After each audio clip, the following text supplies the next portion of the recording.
the purpose of ancient literature is mnemonics.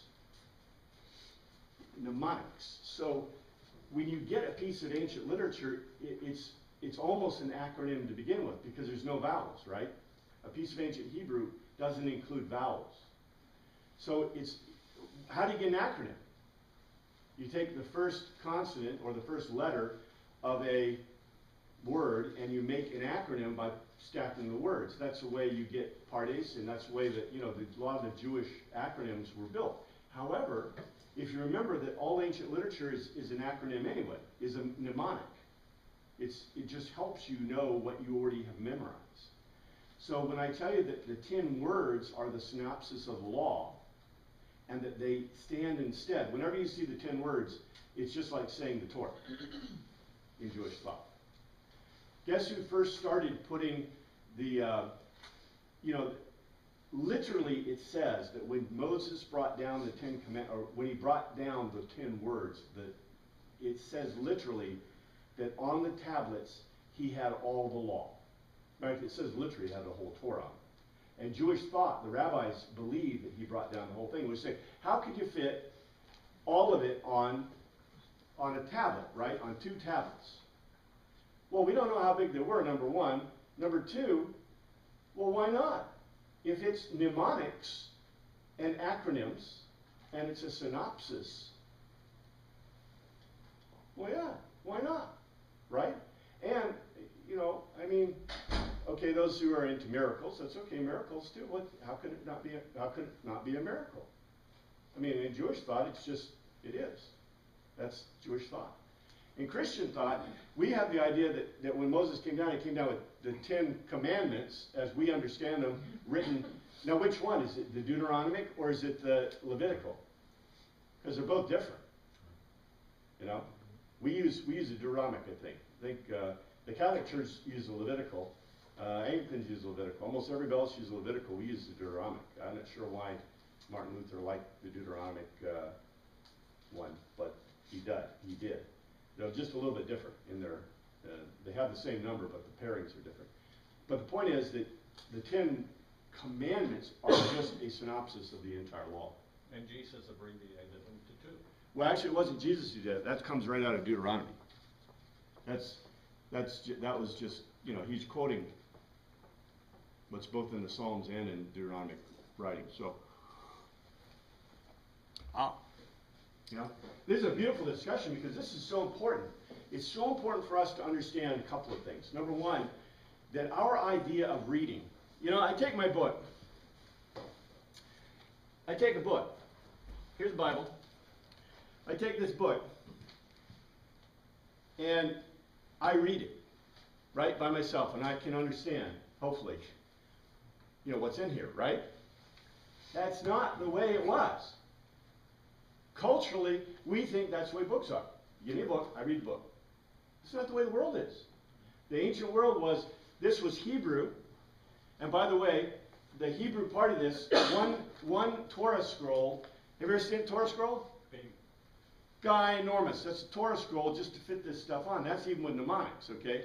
Because why did they have scrolls before they had books? Because books weren't invented.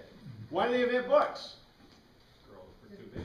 No, there's only one reason they invented books. How do you carry them? What did they have to carry, though? Why did they invent books? This is the thing that, look, when you guys were in 6th grade, didn't you ask your 6th grade teacher why they invent books? Compilable letters. My teacher never answered my question because she couldn't, or he couldn't. I don't know who he was, but anyway, they didn't answer the question. The reason was the New Testament. When they did the New Testament, Torah scrolls and scrolls were the common way of doing things. But when they wrote the New Testament documents and they wanted to put them together, they had a problem with the scrolls. They're big. Carry them around. And you want to find a verse, well, there's no chapters or verses, right? But you want to find a place, what do you have to do? Roll it out. It's like, and you had your marker, you had your little 3M strip in there, right? So, look, paper was so expensive. How did you mark your books? Okay, we give people for gifts page markers, right? For their books. But everybody laughs because why? Nobody uses them, they use paper. Just a piece of paper, a napkin. In a world where there's no paper, what do you use to mark your books? Right? You get this? This is really important. So, they invented the book. They invented the book. It's called a codex originally. They invented a book, codex, to carry the New Testament, specifically Matthew, Mark, Luke, and John, and the Pauline letters around with them. That's why books were invented. And it was a great improvement over scrolls. In fact, it's so great that we still use it until we have electronic media. Now, electronic media, they try to make them look like books. Could you imagine that? We want to make a codex look like a scroll. That's why they were codexes. Because they did. They looked kind of like scrolls, but they were in sheets. See? And before scrolls, they had individual pieces of paper that were kept in cubbies, usually in a box or cubbies. We don't have much evidence for that because those books in antiquity they're gone. See? But, that's before pagination and before they invented page numbers and stuff like that. But what we've got to realize is the world before us was very different. And that's the whole point. Because, just the concept of books, someone had to tell you what was in a book.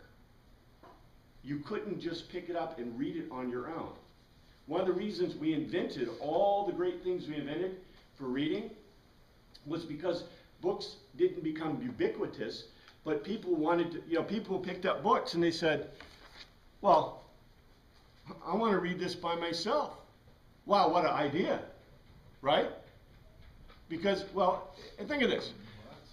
What do we do when we read a book? Do we read it generally out loud or do we read it to ourselves? That is a foreign idea in the ancient world. Because things were memorized and you were using the book as a mnemonic. So what did you always do when you read the book? You read out loud. See? Even our ideas about how do you acquire knowledge and how do you acquire information. By the way, if books are mnemonics, how do you acquire knowledge? Memorization. Yeah, but from whom? How? The teacher. From a teacher, from a person. Remember I told you that, the way the world worked, and this goes back to that thing about, how did the rabbinical system work?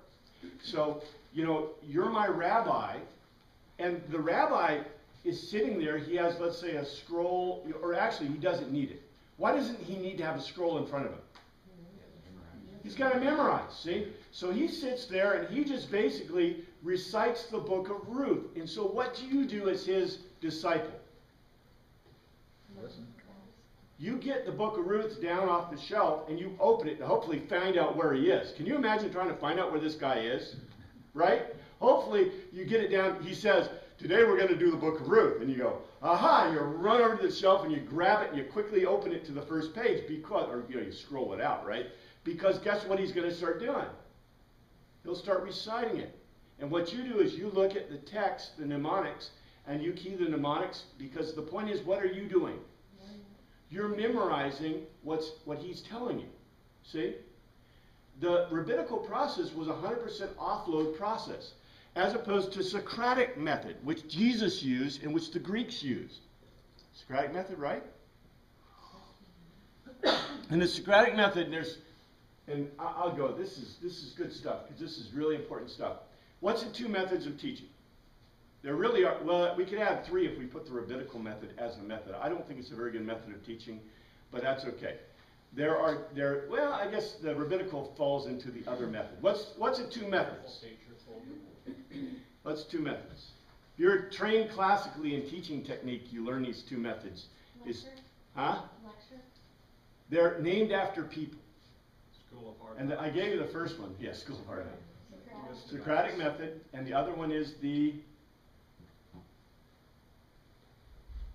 you have a choice because he's also Greek, he's the same period when he was a disciple. Platonic. What's that? Platonic. No. Because Socratic and Platonic, remember, Plato wrote down Socrates' stuff, and Plato and Socrates are joined at the hip forever. So anything that Socrates is Plato. It's the other guy. Who was the guy who was Plato's disciple? Aristotle. The Aristotelian technique. Okay, it comes from a different view. the worldview of the Socratic idea, there's the empty slate and the full slate. You teachers know this. Empty slate theory. These are theories, okay? The theory of the full slate versus empty slate. In the Socratic method, the idea is, where is the knowledge? If I ask you a question, where am I assuming the knowledge is? In the person who's being taught. So full slate says that you are already full up with all the knowledge that's possible for you to have. Okay? If you're Greek and you speak Greek, the Greeks would say you probably have a lot. If you're a barbarian and you don't speak Greek, you don't have much. But that's the Greek way of thinking, okay? But the Socratic method assumes that you are full of knowledge and all I have to do is get it out of you. Make you realize it. The Aristotelian method is the empty slate method. The empty slate method says that you don't know nothing. You're dumber than a dirtbag. And what I have to do, as Aristotle, is do what? Fill you up with knowledge. See? So in the Aristotelian technique is the lecture technique. Pure lecture. So I sit up here, and by the way, you know, right? This is, it's interesting because we all know that which is really humanity? Empty or full slate? Empty. Yeah, everybody's empty of knowledge. You got to fill them up. Anybody raise kids know this is absolute fact, right? But yet, you know, Socratic method is really an appealing method. It works really well. The point of it is, what do modern teachers do? They mix them. They've always mixed them from the beginning. So what I do is, like for example, I like to use Socratic method. I like to use both methods. So when I teach, what I do is I give you enough knowledge to hang yourselves. I give you enough knowledge because I want your brains to be perking, and I try to give you this knowledge so that I don't give everything, so that you have an aha moment. And then what I try to do is I try to draw those aha moments out of your brain, because a lot of it's already there. It's all, you have all these nucleus, synapses. Your synapses are already connected or not connected, they're there. But the point of Socratic thing is to take what lecture has been given and then get you to fire your synapses so they connect. And you go, ha, aha, I get it. See? So, you know, the point is this. Really, and okay, I'll go too far to say this. The Greeks believed, in large measure, that the world was separated between Socratic and Aristotelian. Aristotelian gives us the scientific method, which is, what's the scientific method? You hypothesize, then you test. What is Socratic method of understanding the world? What do I use to understand the world if I'm doing Socratic method thinking? Logic. Only logic. So on one side you have the mathematicians, only logic. On the other side you have the what? Empiricists. Guess what, guys? The age of reason, the age of enlightenment, the big fight that you should have learned about in Western Civ was about what? Can you understand the world fully through just reason or through empirical methods? Guess who won? Empirical methods won. Yeah. Why do you think people are not trained in logic anymore? I have no clue. Philosophy, logic, who cares, right? I say the world is worse for it because in reality, do you see what we did in learning? What's the best mix? A mix, right? So what's the best way to look at the world? A mix. Everything's not empirical, everything's not mathematical, but a good mix is great. You notice how in the empirical method, we've kind of gone off track, right? There's a lot of dumb atheists out there, and they're dumb. They say, prove it to me empirically. I can't prove that you think empirically. I can't do it. I can't prove that you have emotions empirically. I can't prove a lot of things empirically. Can't do it. But does everybody agree that, well, there's some thinking going on here, I hope, right? Right? There's some degree of thinking going on. I can't prove it. There's some degree of emotions going on, right? I can't prove it. Now this is really interesting to me. You know, you'd expect people of logical to be logical, but the world isn't all empirical. Can't be. There are things outside of our understanding. There's things that we may never know. There's things that are knowable. And remember, scientific method can only be used for repeatable things. There's lots of stuff in the world that is not repeatable. I can't prove that you ate what you ate for dinner 5 days ago. Right? So, I don't know. It's interesting. And this is beautiful because the world is like this. By the way, the rabbi's view is what? What is rabbinical view? Hebraic view? Aristotelian. What's Jesus' view, by the way? Socratic. You go back and look at Jesus' stuff. Look how many times he was asking questions and giving parables. What does it mean when you give a parable? Who has the knowledge if you give a parable? Listener. The listener has the knowledge. Yes! You know, I mean, I love this. This is like, to me, I don't know. So the disciples asked him to explain them and they already had the knowledge? That's why, guess what he would do? Explain the verse. He'd ask a question. And many times he said, remember what he said all the time in Mark? Are you stupid? Yeah. Are you stupid? You know, I wish they translated in the Greek a little stronger. I mean, something like, for example, the New English is pretty good because Paul actually says to the Galatians, you stupid Galatians. You know, and that's no kidding what the Greek says. Lots of times Jesus says, you're stupid. Yeah, what are you guys, stupid? You know, I mean...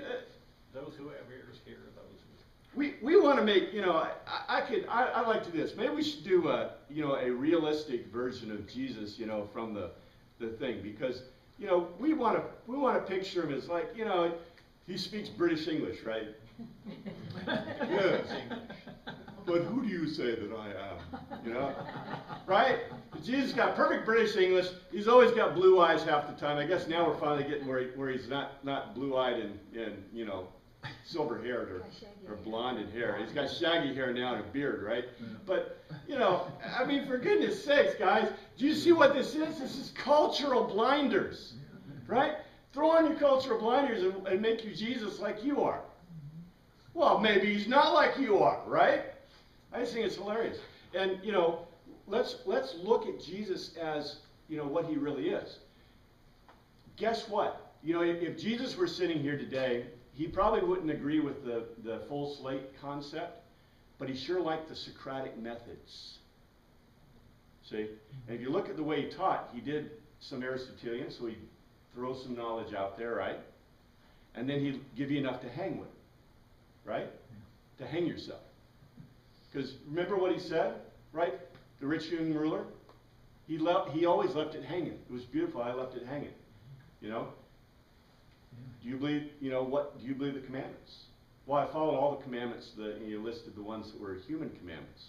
Well, then therefore sell everything you have and come follow me. Right? Yeah. Very interesting. So, I would say, now here's a theological thought for today. It's historically theological, so it's safe. If Jesus thinks it's right, then who thinks it's right? That's what I was trying to point out with the Psalms. In the Psalms. If you find it in Psalms, then probably who's happy with it? I think God's pretty happy with it. Now, when we get to the 137th Psalm, one of the things that I wanted to do, and I did it accidentally, but I'm going to do it because I think it's very important for you. I'm trying to pick some of the Psalms. Well, I didn't pick them intentionally. I actually was trying to get some controversial Psalms, which are very interesting because they're not what you really consider normal psalms, right? The one is the 144th Psalm, and the other one is the 137th Psalm. We'll do After the 118th, we'll do the 136th, and then we'll do the 137th, and then we'll do the 144th. Now, anyone guess what the big characteristic between the 137th and the 144th Psalms are? 144 is a gross.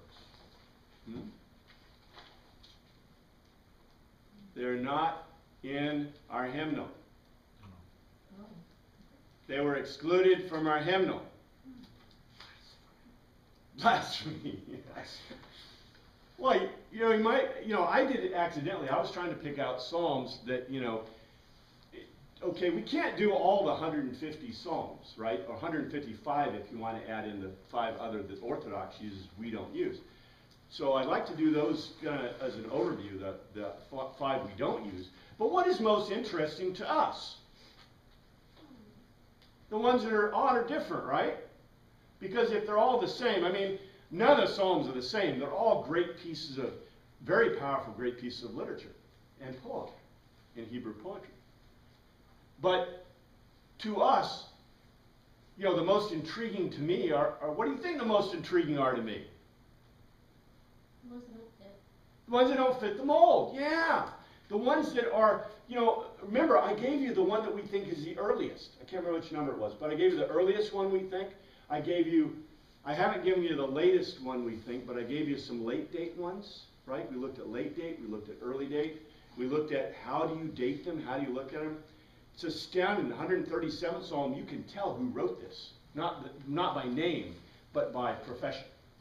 Really interesting psalm. You can tell where it was written, the time, date when it was written pretty much, exactly where, and the conditions. Everything. It's a beautiful psalm. But it's got some stuff in it that makes it not usable for worship. Interesting. Let's look at 118th Psalm. I'm going to very quickly go back to the beginning. Remember, the 118th Psalm is the Hallel. Do you remember when I told you the 117th probably exists? 117th is the smallest psalm. It's 2 verses. And the verses are, the 117th starts, Hallel, Hallel, Yahweh. So Hallel, Yahweh. And guess what the 118th doesn't start with? 118th starts with Yada, hold out an open hand. So, do you remember when I told you the 117th probably exists? It's so that you can put it on to the 118th and have a what? A Hallel. Hallel, Yahweh. Because remember, all the other Hallels start with Hallel. That's by the Hallel, right? So the 117th Psalm is really cool. Because although, what do we do with it? We separate and use it as a separate psalm. But what is it? It's an added piece to the 118th to make it a Hallel. Because now, in modern Judaistic thought, did I tell you that they do this way? No. This is probably a remnant of the worship, the ancient worship they did. Because in the Hallel, they'll separate out the 116th, 115th, and I can't remember the other one. I gave you the notes before. But you remember, they have the great Hallel, they have the Hallel, they have the whole Hallel, and they do it in pieces, parts. And what this is a remnant of is probably in the ancient worship, they could remove the Hallel from the 118th Psalm, which indicates that when would they do the 118th Psalm?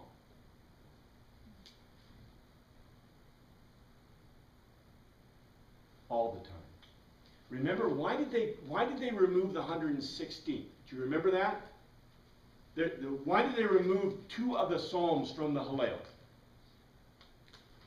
Because it is not right when God stands in judgment for the people to be with joy in their hearts. So we eliminate the Alleluia at night. Bingo.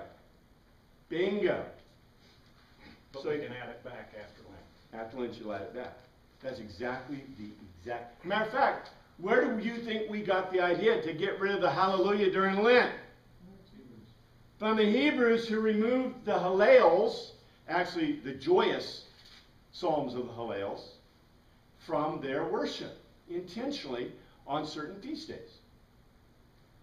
Now, I should have parsed and looked at which ones to compare to ours. How do we explain Mardi Gras now? That's just Fat Tuesday. You're not supposed to be doing those things anyway. Well, they were going down there, I thought maybe Oh. you should try.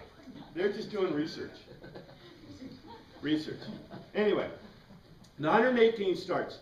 Yada, hold out an open hand to Jehovah, for he is Tov. And we're going to see his Tov word used over and over again.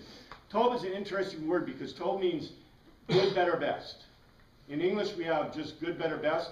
In Hebrew, it's contextual. So Tov, T-O-W-B, can mean good, better, best. There is an ending that, I'm not going to go into a huge thing about, how to decline Hebraic stuff.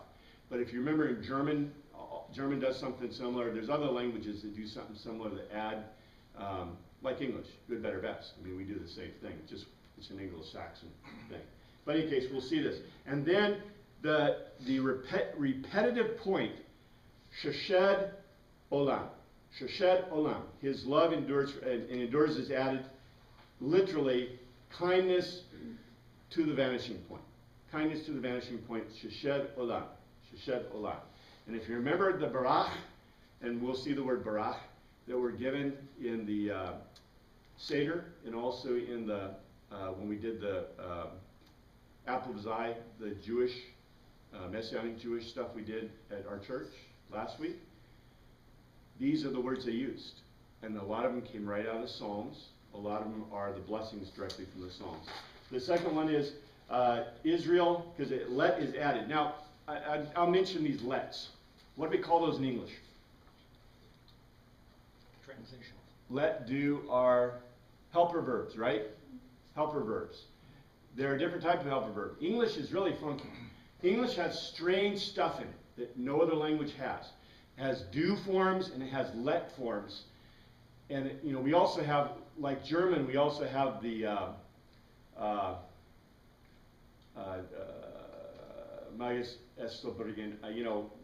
may bring, should bring, will bring, can bring. These are helper verbs, right? In English we call them helper verbs. It's not what we call them in classical speech, but that's what we call them in English.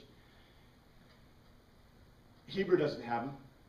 Greek doesn't have them. Latin doesn't have them. Nobody else has them. They come out of Germanic, Anglo-Saxon kind of language stuff. So that's what causes a lot of foreign people that learn English a problem, because no other language has them, and they're funky language forms for verbs. So many times what we do is we have divided verbs. Let and do are divided verb systems. In the Hebrew, they don't exist. So it doesn't say let Israel say, it just says Israel Amar, say, Sheshed Olam, his love forever, his kindness forever. Sheshed is really not love, I've told you before. 3, Beith, Aaron Amar, Sheshed Olam.